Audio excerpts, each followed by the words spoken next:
And when I was 10 years old, I saw this natural being. When I saw this natural being, I decided to become a carpenter. At that time, I felt I want to create such a place by myself.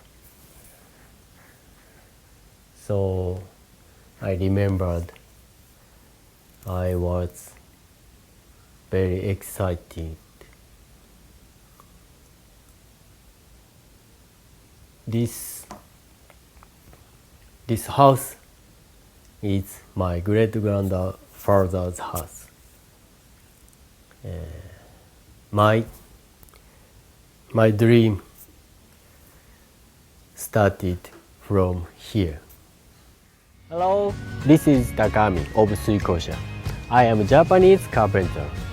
I have a Japanese woodworking school where you can learn in English.